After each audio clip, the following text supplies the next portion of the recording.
Welcome to Beyond Birth Trauma, From Burden to Brilliance, where we uncover the powerful truth about your beginnings and how they've shaped your entire life. I'm Shannon O'Flaherty, and in this show, we are not just exploring your birth, we are dismantling the chains of generational trauma. We're diving into the core of who you are, peeling back layers of inherited beliefs and behaviors that have held you back for far too long.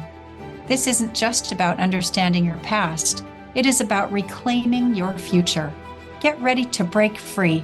This is Beyond Birth Trauma, From Burden to Brilliance, and your transformation starts now.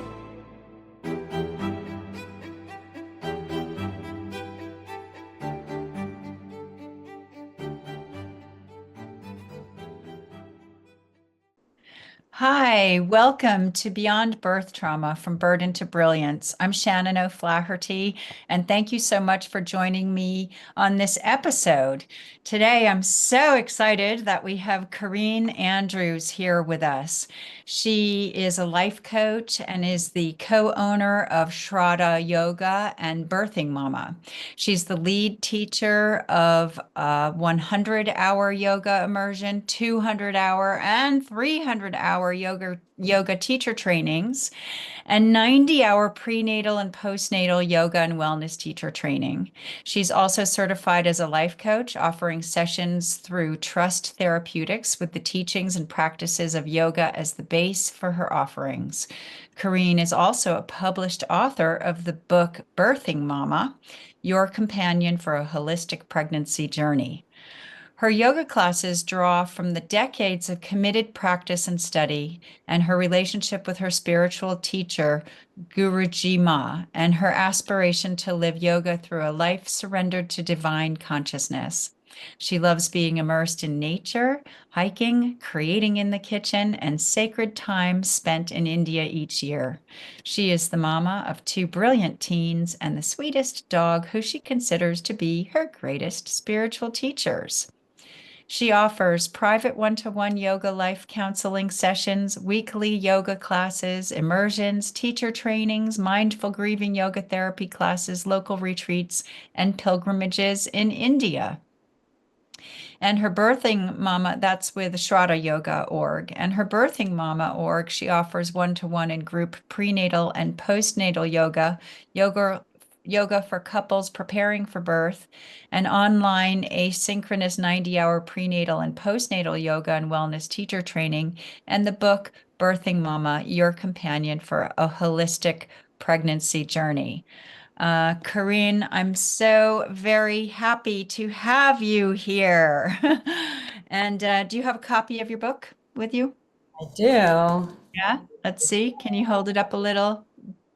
Go back a little bit more and higher. Oh, look, we've got fireworks. That's awesome. Birthing Mama, beautiful, beautiful cover. This episode is that Corinne and many women receive the calling to go deeper when they discover that they're pregnant. And this episode is about Corinne's journey of surrendering to the divine plan given to her. We think we have to have it all together in pregnancy and motherhood, but if we trust our intuition and guidance from the Divine Mother and follow her guidance, there are multidimensional and spiritual experiences we can all have during childbirth. So, Corinne, who are you besides your introduction, and what got you on this beautiful path? Yeah, well, the short version is I was in college after, years of teenagehood looking for a deeper meaning of life. I was doing the kind of classic experimenting with drugs and all that sort of stuff because I knew there was something more to life. I was looking to expand my consciousness. And when I went off to college, I really fell in love with yoga as a path, as a set of practices, as a state of being. It really became like my beloved. So I dove in like fully. I even, created my own major in college. It was called Cross-Cultural and Alternative Health and Healing. and it was yoga Great. the centerpiece. I know. How cool that a college lets you do that, you know? Who offers that? It was just Universities globally now? no, it was just at UMass. I'm pointing because I actually still live in Massachusetts. But Okay. yeah, it was just a, big university, but they had this program where you could design, really feel what's true for you and then design your own major. So that was such a blessing. And I was completely in love with yoga, studying, a lot of different things. I was also studying like herbalism and anything that was cross-cultural. I was very fascinated by other cultures other than what I had been raised in, which felt a little flat. So I was in that, and then after graduating college, I went and lived at a yoga community for a while, and then started my journey with teacher training and then teaching. And I was so in it. That's all I wanted to do post college was train and study and then teach. And I was waiting to go to India. I really wanted to go to India, and I was waiting for what I called like a letter from God. Some kind of An divine. invitation. Yes. It felt like so big, and I knew it needed to be bigger than just my individual. I want this. I needed to be sent. And in those years of waiting, I found out that I was pregnant. So Guys. so I had to pause and decide what, I was 25, so I wasn't that young, but I was young because I was young in the worldly sense. Like I was like tunnel vision, spirituality, holistic health, yoga, everything. Not so much like, okay, how do you support yourself in the world and how do you take care of a human being if you're going to be a mother? I didn't have any of that. So that's what started me on. It was that moment where it was like, okay, you're not going to India and living in an ashram. You have to find the ashram within. Mhm. And I was, very blessed to have at that time. It's still the same. Well, at the time he was my boyfriend. Now he's still my husband now, and our spiritual teacher who really opened this door for me of, this wasn't an accident. This was my soul choosing, even though my mind was like, what? I'm gonna have a Yeah. baby. So Yes, I think that that's a really important point to make because a lot of people who are not on a spiritual path believe that, there's accidents and things, but actually in our world and in the spiritual philosophy, there are no accidents. It's that everything is divine. So, so let's talk about that journey when you found out you were pregnant. So the plans to go to India had to stop for a moment. How did that change? How did that change your plans?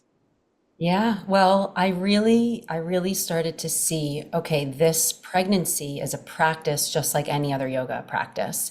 And this is an opportunity for me to grow or to awaken or to, and to also heal a lot of the stuff that I had going on inside of me.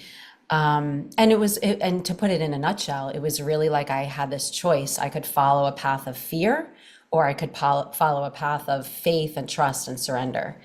And Mhm. that was the beginning of really learning about that because I knew all about anxiety and fear from my youth and my upbringing. I come from Holocaust survivors, so that was way in my Okay. Wow. bloodline, like Mhm. a lot of my dad was even born in the liberation camp. Like, so he was still in the thick of it all and very close to my family. So that lives in my blood. I know what it's like to live with anxiety and fear.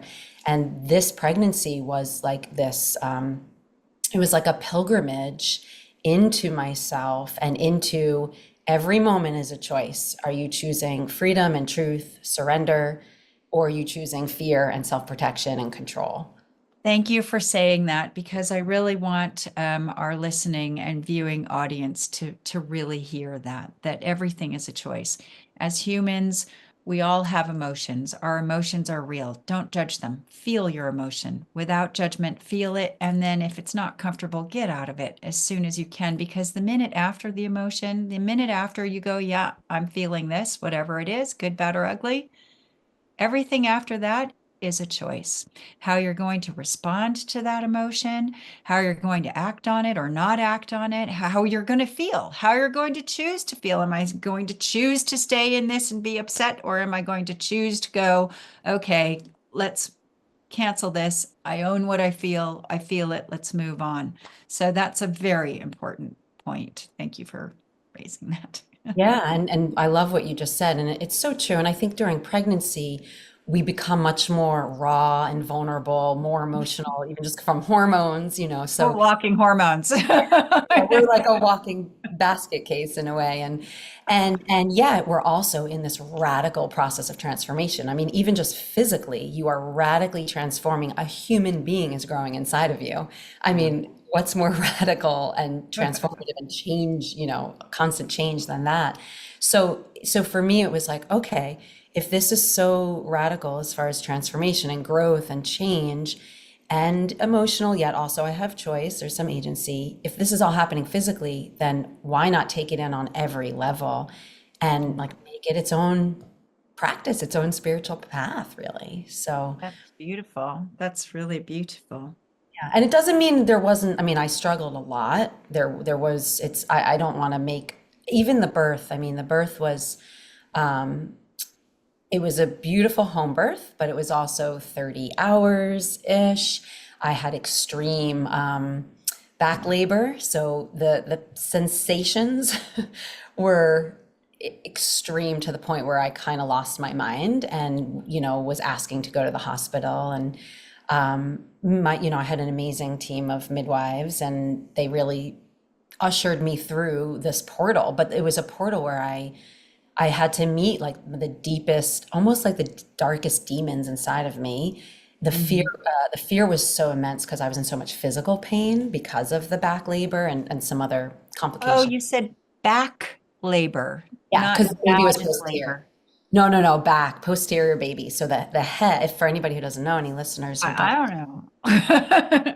I should go grab the pelvis that's back there, but it's basically pretend this is your sacrum. It's when the back of the baby's head is facing your sacrum, and Oh the my gosh. because the back of the what we want ideally, which I then went on to learn and then teach, for hundreds of families. That what we want is our baby to be head down with the back of their head facing forward, so facing our pubic symphysis rather than facing our sacrum, because that's what causes back labor. And I mean, I don't want to scare anybody, but the pain of it is extreme, and it was for me Normal. because Right. of the different Okay. circumstances going on. Okay. Wow. So I mean, so it's so interesting because I think everything is connected to your birth imprint. And like you come from Holocaust survivors. So like, whoa, what a birth imprint to bring into the world. So that whole thing, you're going to be filled with that fear and anxiety and stuff like that. I don't know scientifically if this then affects the way your baby's going to sit inside you or what's going to happen, but I think it's fascinating to see what's happening if you're filled with fear and anxiety and you're bringing that into your birth. What kind of complications? Is your baby going to need to be sucked out or pulled out by forceps? Because if you're feeling the fear, your baby's feeling the fear too, because that baby feels and picks up everything that's going on for you there. So, Yes, and I learned so much because I went through it. It wasn't, I mean, I went on to get, I did specific trainings in prenatal and postnatal yoga, and I was trained and educated from the outside, but in a way, nothing beats the education we have from going through it ourselves. And yes, I went on because of that experience. I might be jumping ahead a little too quickly, but that's okay. We'll come back. circle back. But that is what made me go on. Well, actually, I'll backtrack and say, what also came with that birth was postpartum anxiety, which at the time, that kid is now going to be turning 20 in September. So this is a long time ago, and we didn't have the support and the education and the knowledge that we now have about postpartum anxiety and depression. But I will say for sure that because I went through, like what you just said is true. When we come into pregnancy with anxiety and fear, it will show up in our birth and it will show up in the postpartum time. Like we do have work to do. And for me, I had to be in the thick of it and slowly go through all the work and all the practice. And my second time around, my second pregnancy and birth was completely different. And I also gained so many resources, again, both from inner knowledge, but then all the trainings that I took so that I could support other people, birthing families, so that maybe they didn't have to suffer so much. And maybe it So, could be a little more joyful or easeful. so for the postpartum depression and anxiety, did you use yoga to help you get through that too? Yes, and I mean, and even I'm painting the picture of like, oh my gosh, this birth was so difficult. It was, but even then, I had tools. Like I was doing specific movements with my body, specific breathing practices to help. I mean, I think a lot of people in my shoes during that birth would have definitely transferred to a hospital, and I just had like a real committed, earthy midwife who was like, "We're going to do this no matter what." I think if it had been someone a little more conservative, they would have transferred me. So I definitely utilized the practices. And then in the postpartum time, I did a lot around balancing and grounding my nervous system. So I would do specific breathing practices or specific yoga nidra, different meditations. And I really like had to weave it into my whole life, like while I was breastfeeding, while I was changing a diaper, while I was cooking and cleaning. I didn't have help, so I was really doing everything. And I had to weave in, I mean, I would practice with my baby, like on the cushion, on the mat, on the floor, all the time. And then I would also weave the practices into the everyday, which is what also woke me up to, oh, all of life is yoga. This isn't the So, thing I do, it's yeah, everything. It's like, yes. Touch on that a bit because I think that most people, when they hear yoga, they're going, okay, tree pose or whatever. And it's not just the physicality, is it? no, So no. can you Yeah, hold that space for our audience here? sure. Yeah, that's one of my loves actually in our immersion and teacher training programs. It's like, what else is there or going beyond asana? So not only, okay, there's so much to say about it. So first, it's a way of life. It's a consciousness. It's an every breath, every movement, what am I aligned with? So it might be that it's a process of deepening my awareness. So I am aware of all that is as it is.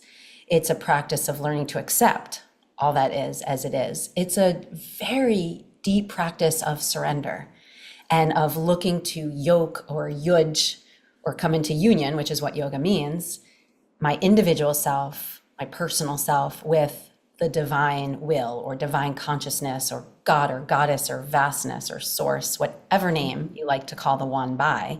But it is this practice. And this is what's often left out in modern postural yoga. Hey, this is about your union with God and like giving, Yeah. to that ocean of consciousness. That gets left out. People don't always love that in the modern day yoga scene.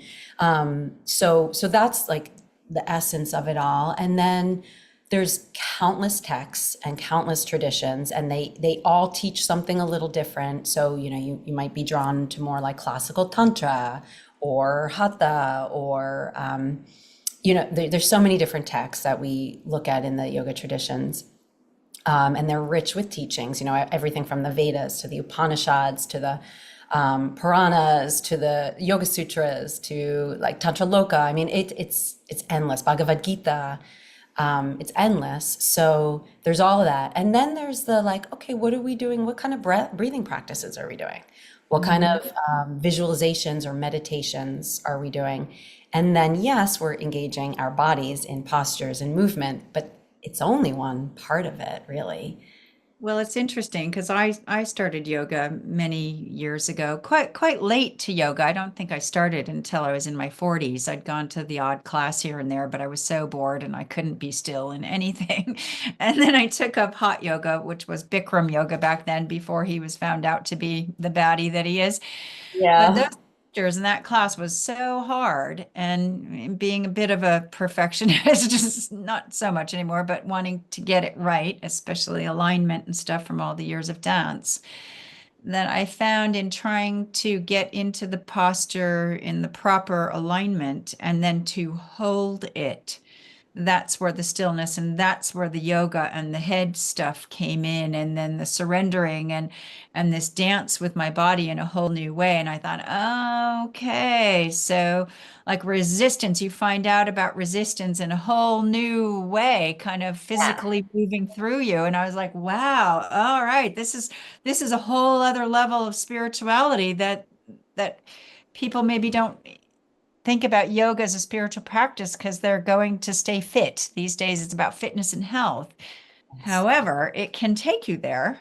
I was already on a spiritual path, but I found another whole level to it when I started yoga. Mm. Yeah, so beautiful. And I think another piece to that is the devotional aspect. First of all, there's an opportunity, like when we are moving into our bodies, maybe we're working with our heart or our lungs, and then how the air moving three-dimensionally might express our arms to reach up. There's this whole journey of love that's going on. There's a journey of like worshiping your own breath, your own body, the earth, the space around you. So I think that's also often missing is like, how do we weave it, or we can in yoga and in life, we can weave in these aspects of worship, devotion, and love. And then when we do come up against resistance or fear or anger or like extreme suffering, we have this other piece of like, oh, how could I actually like worship what's happening right here? And that's a big word. It means something different to everybody. But Mhm. everybody knows what devotion feels like and what love feels like. Even if it's like you're looking at someone or an animal or a plant, like, oh, I'm looking at my trees right now. Like they're not my trees. I'm looking at the earth's trees outside my Wow. window, Mhm. like, oh, Yeah. you're beautiful. I love you. Like, how do we infuse that into the practice? So when you had your second baby, you were further along. Hopefully, it was an easier experience for you the second time around. It was very different this time. The conception was conscious, meaning like it was both a soul choosing and a physical mind choosing, whereas the first one was just a soul choosing and then going, wow, okay.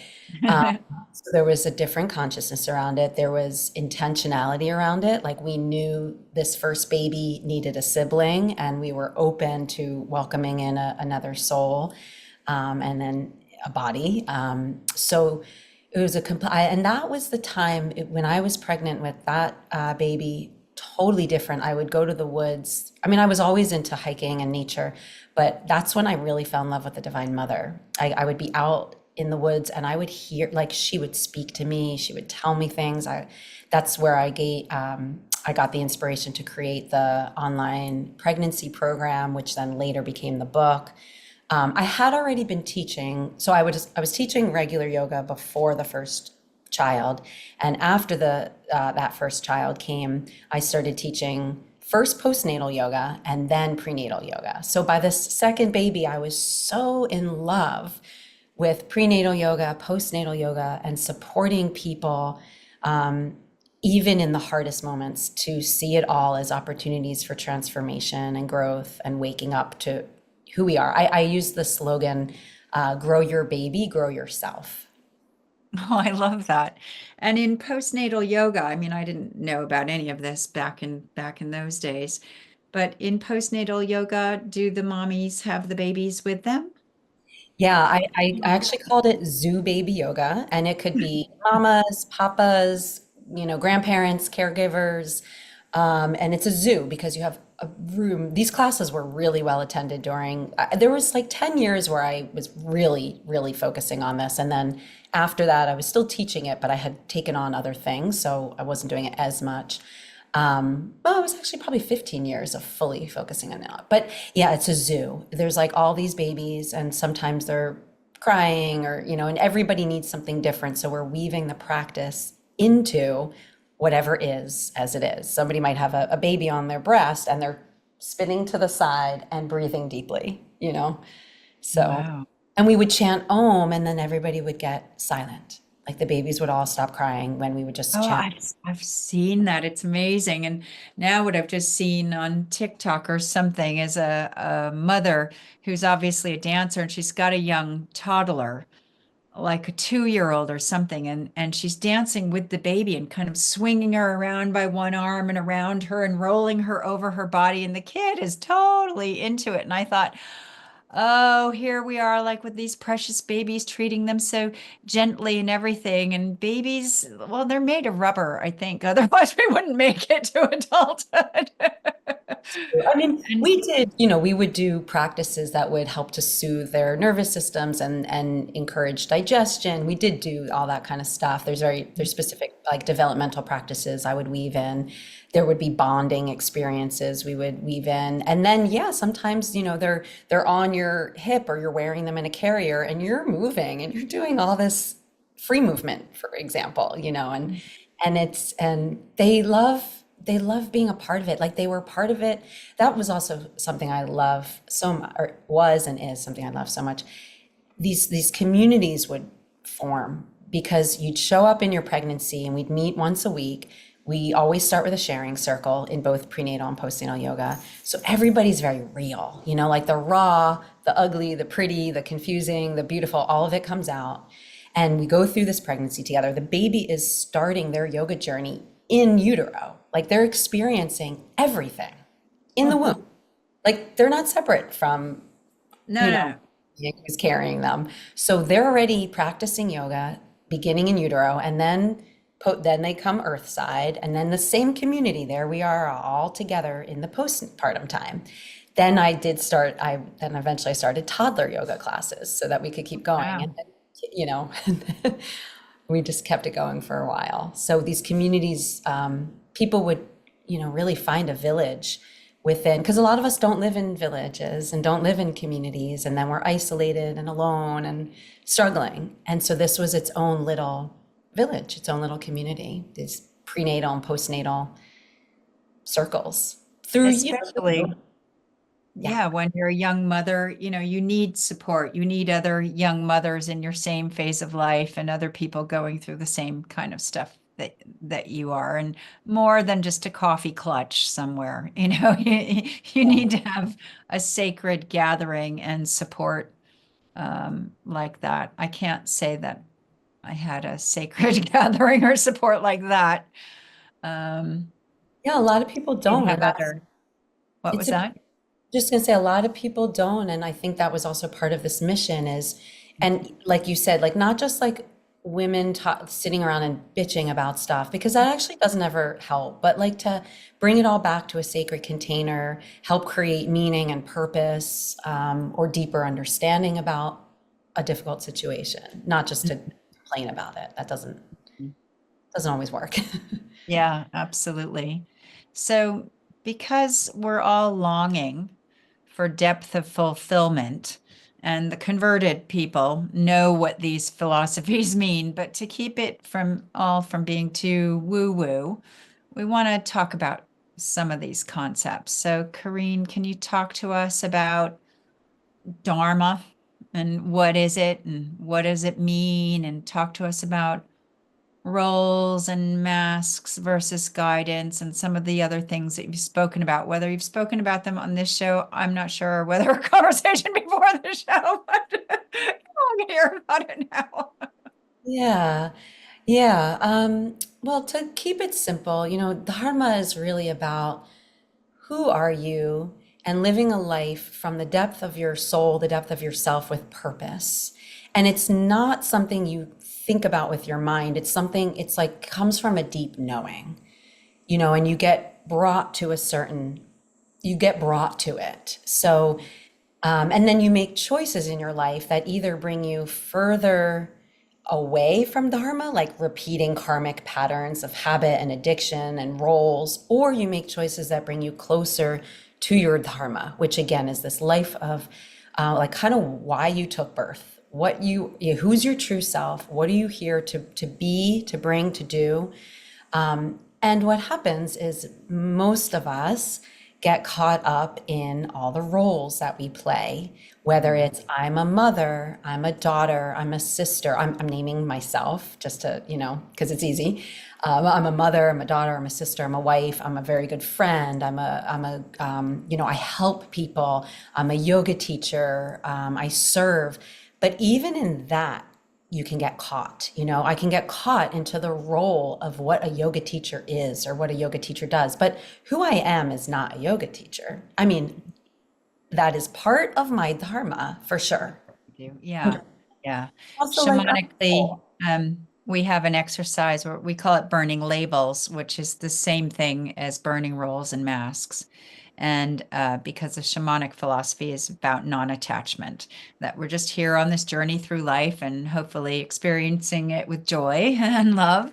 So you burn all the labels that you are, mother, sister, daughter, all the good things too, because you don't want to cap your potential. And you burn the negative stuff too, because fire also transmutes energy to light energy. So a lot of these spiritual traditions really overlap. They have similar practices, similar philosophies, similar beliefs, maybe some different tools to help you work along the way, but it is all about that connection with the divine. Yeah, absolutely. That's beautiful. and like the what you mentioned, in the yoga traditions, we have Agni, which is fire, that which transforms. It burns up the karmic patterns that are rooted in samskara, like these seeds that we come in with. And it's true, it is all about releasing them, getting free from them, and finding the self while you're here, being free Hmm.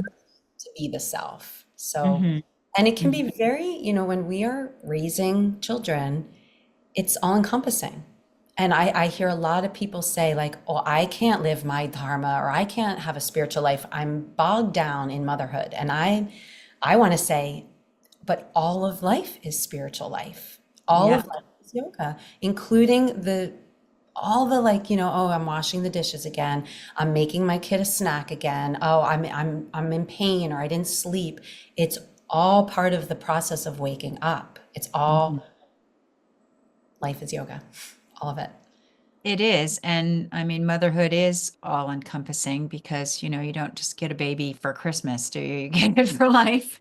And even when my babies are now grown men in their 30s, and each phase of motherhood is different because that baby doesn't stay that baby very long. In fact, in a couple weeks, they're already into the next size of clothes. And then it goes faster and faster. And suddenly your kid's a grown up. Right now, my baby is going to be a daddy in January. So I've been Woohoo! pushed into the next phase of motherhood, grandmotherhood. They're going to call me Grandma, of course, which is very appropriate. But it's a very strange thing to think about that child. My baby is now going to be a father. So it changes.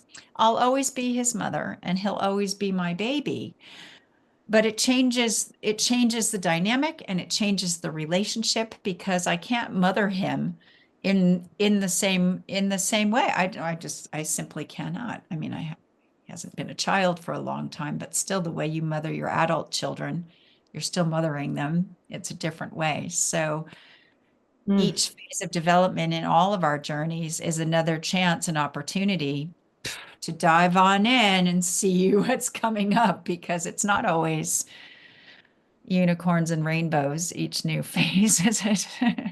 Oh, and that's so beautiful. Well, first of all, so congratulations, because Thank you. it's so exciting. It's so beautiful. I can't imagine, although I can at the same time. But that's why I call my children my greatest spiritual teachers, Mhm. because again, speaking for myself, but I think it's a common experience. We love our children like nothing in the world. And like, it makes me want to cry whenever I talk about it. Like, nothing prepares you around what you're going to feel for these people. And you love them so much, but there's also this, like, the desire to protect them. And so my children have really become my greatest spiritual teachers because they're always teaching me to let go, stop controlling, surrender, essentially, like, give them to the divine. Even though, like, but they're mine, I'm here to protect them. No, they're Yeah, not. They just came through me. And that's my that biggest, oof, that's my hard one, is like, let go of control and, like, set them free and set myself free and that be. you've said what every mother's issue is because every mother wants to take care of her kid and not let them go. I remember when Forrest, my eldest, was about 9, and I said to him, look, do you have things that you want to do that I'm not letting you do because I don't know that you want to do them. Like, you're 9 and you're growing up and I don't know, I've never been a mother before, so you got to let me know. And he like he had a list in his head and he mentioned like 10 things right off the bat. And I was like, oh, don't you want to think about that for a while? And one of the things was that he wanted to walk across town to see a friend. And I was like, okay, there's like some major roads that you've got to cross. He's like, I know. And I said, and you have to do that at the crosswalk. He's like, I know, I'm not stupid. Like, I know you're not stupid, but you're 9 and your friend isn't very good about following those rules. He's like, I always am. I'm like, okay. And I said, okay, you can go. And we had balconies and I was on this balcony, like watching as far as I could. And I said, call me when you get there. No mobile phones back in those days yet. So yeah, he called me when he got there and my heart was in my mouth until I got that phone call. But it's part of the process. Like when they leave home to go to university and everybody's got empty nest syndrome or when they start school. Have you noticed that when your kid goes to school, that a lot of people with 5-year-olds suddenly get pregnant again. And there's a 5-year gap. And why do you think that is? Because the first one has left home and it's like, oh God, what do I do? I'm a mother. I'm a mother. Yes, but that's another role and it's another way to get trapped. And yet all of it's true because we love them and we want to protect them. So it's very profound. The constant every age, every stage comes with new, here you go, mama, you get to let go. Here you go, you get to trust. Here you go, you get to surrender. You get to get out of the way. You can still love and be there, but and I'm not saying that I have perfected this, but I'm constantly practicing. And my kids are really good at reminding me, because they're turning this August, September 16 and 20. So we're at a Right. totally different phase. And so we didn't talk about this before because I didn't know about your family coming from the Holocaust, but now, of course, my mind is going. So, and you've probably healed most of that fear and anxiety that you were dealing with all those years ago when you're giving birth by now, because, I mean, I know we have deep-rooted stuff, but on the whole. And so do you see any of those imprints in your kids? I do. Yeah. Yep. There's definitely, you could say, intergenerational trauma that is real. There is a legacy that lives in the blood, of trauma. And I see it they have their own version, but anxiety and fear, and it shows up in each of them differently. Yeah. But they both do struggle, with some amounts of anxiety, fear, and phobia. Hmm. And, they are being raised totally differently than I was raised. They are being given tools. They have a self-awareness that I didn't have till I was much older. They do amazing in the world, even though they're very sensitive beings, which of course they are. I mean, they have sensitive parents and parents who devoted themselves to a spiritual life. So they were raised, a little weird, like in the ashram and we took our kids to India 3 different years in a Okay. row. So they've been exposed to a lot of different things and they are highly sensitive people. So Hmm.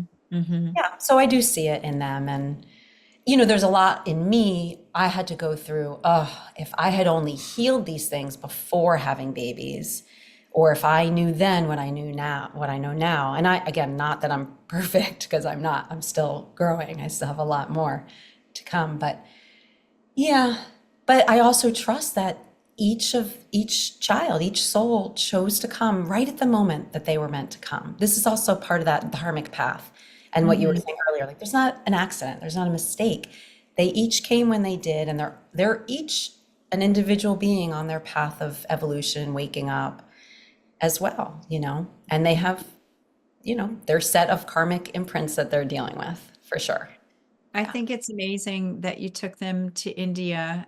We've taken our kids when they were very young, well, all through their lives traveling.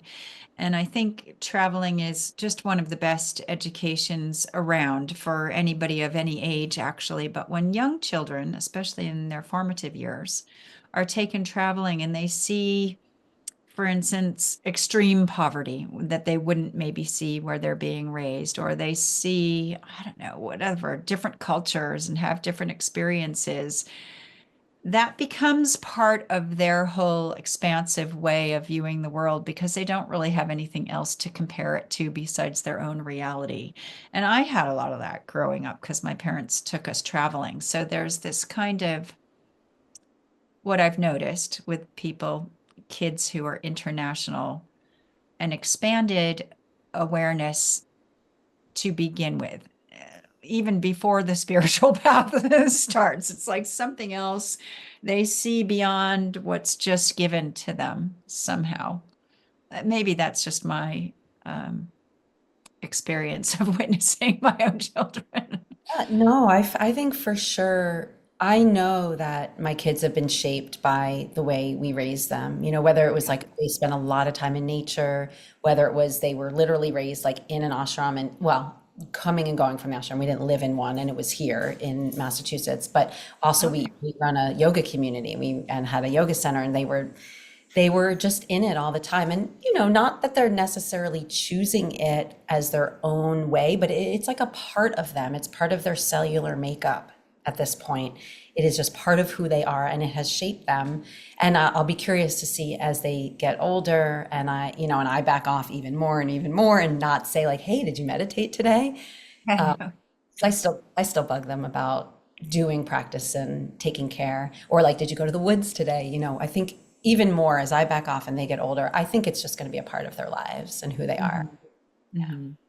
Well, yeah, if what goes in the formative years does become almost default programming, which is great, which is why they say at the end of the day, just love, love, love, love, love those babies. I remember crying all the way to the hospital with the second baby because I didn't believe that I had enough love in me to love another baby as much as I loved my first baby because I was burst open with love, and I'm a pretty loving person. Love, love, love. But that first baby, I just didn't even know it was possible to love another human that much. And so I was worried that I wouldn't love my second baby as much. But of course, that's not true. The second baby comes, you love the second baby just as much. And it's like, wow, I've become an even more loving person because I've had these two babies. And Yeah, that's a really common thing. A lot of people, I've heard so many students and friends talk about that, and I experienced it too. And it's true. It's just like, oh my gosh, my heart got even bigger. My compassion, my love grew and is continuing to grow more and more. And it's unbelievable. It's unbelievable the capacity we actually have to love and to serve and to hold and to witness.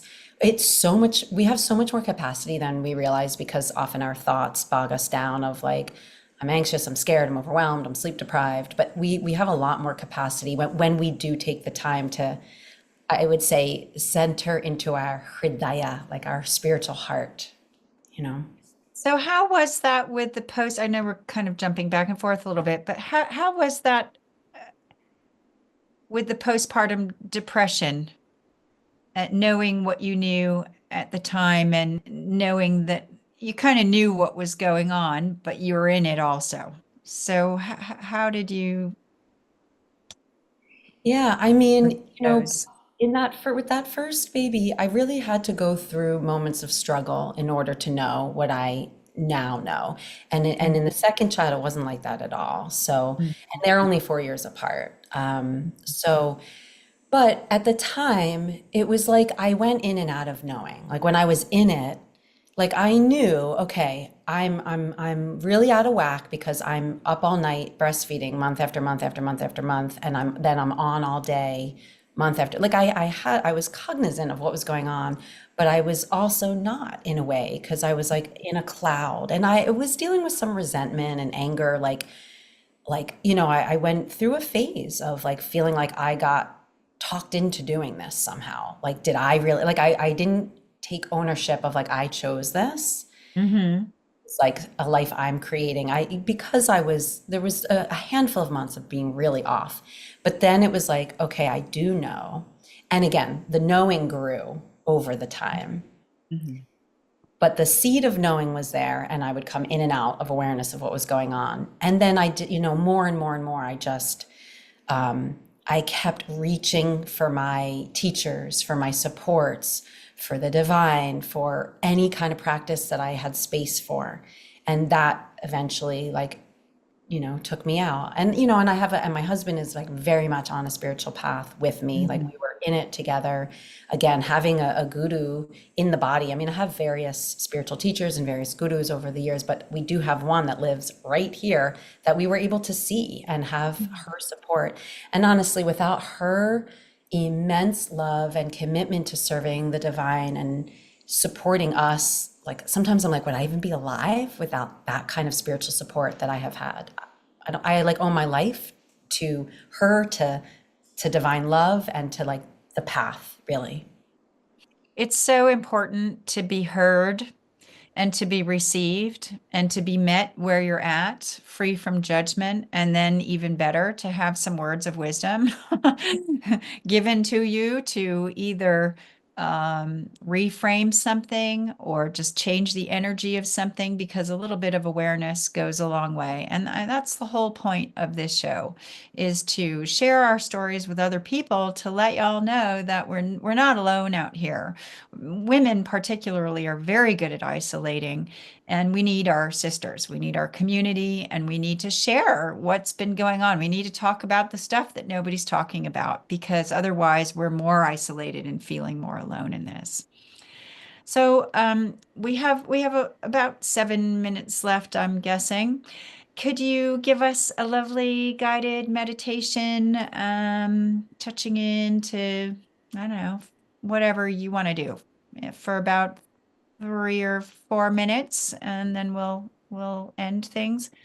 Absolutely. Yeah, I think I'm feeling, I know we had spoken about doing something around the peeling off the layers and the rolls, but just in where we were just centered upon, or what we were just talking about, I'd like to bring us into the heart and go there for a few minutes. So, should I give us like 4 minutes? I'll keep an eye on the time. Yeah, how much time do we have left here? Produ Producer? Six Six. minutes. 6 minutes left, but then we need time to close the show. So keep it 3 minutes, and then we'll.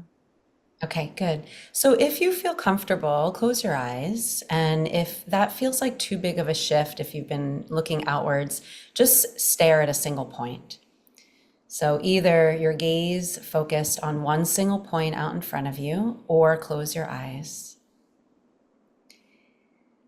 And let your awareness just rest inside the middle of the middle of the middle of your heart.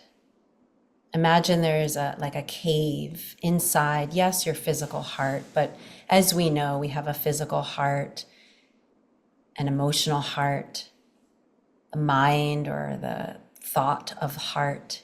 We have the wisdom of our heart, and we have our spiritual heart. So imagine that there's all these layers of your heart, everything from the physical to the emotional to the mental to the wisdom to the spiritual. And so you can enter through these layers of your heart and right into the middle, right into this like cave of the cave of the cave within your heart, or the center of the center of the center within your heart. So with your awareness there, see if you can send air as you inhale into your lungs 3-dimensionally. So this way your lungs fill in the front, in the sides, and in the back, right? Because they are 3-dimensional organs. And see if you can fill them 3-dimensionally.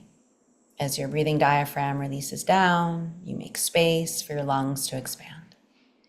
And then when you go to exhale, let yourself go all the way to emptiness and pause there for a moment.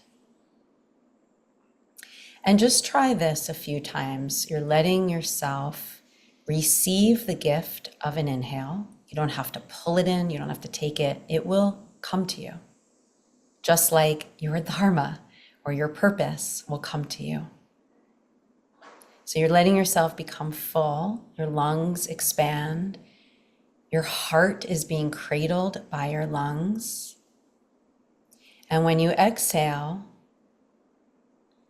your lungs kind of squeeze into your heart a little bit. So let there be some space. Notice the space in the length of your inhale. The pause when you're full, an expanded heart, maybe even a spark of light in the middle of your heart. And when you exhale slowly, and you pause in that empty space for a moment when you're empty of breath, you notice the spark of light in the cave of your heart. And maybe just 3 more breaths in this way, knowing your heart has layers and it is larger. Your ability to love and be present with all that is larger than your mind could even ever imagine.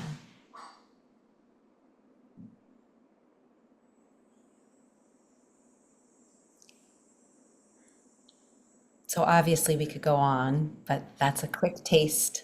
Just a sample, like when you go to the food market and they give you a little sample, little Thank taste. you. That was beautiful. I liked the cave of your heart, the inner, because your heart, we have these fields of energy that we put out, right? Our auric field, but our heart has its own.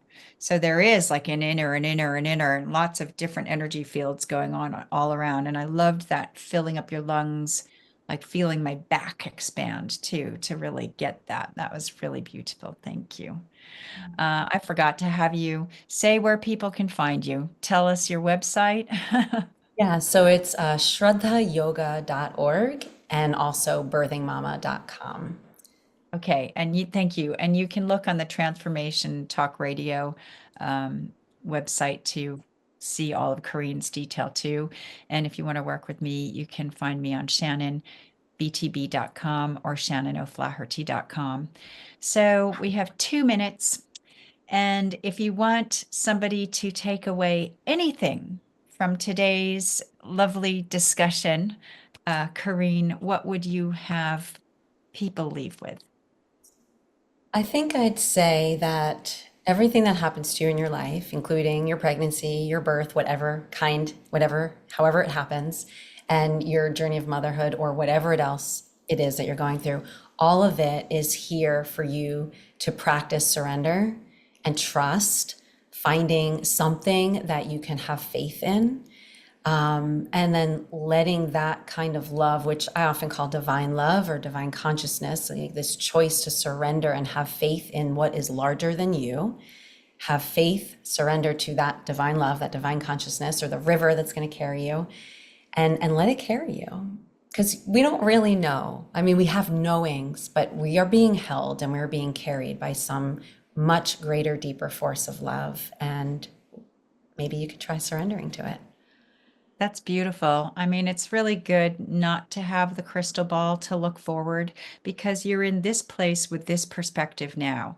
You don't know what your perspective is going to be 6 months down the line or next year. You're going to be in a different place with a different perspective, and 100 million things could happen and change all of that anyway. So be okay with the not knowing. It's a beautiful place to be.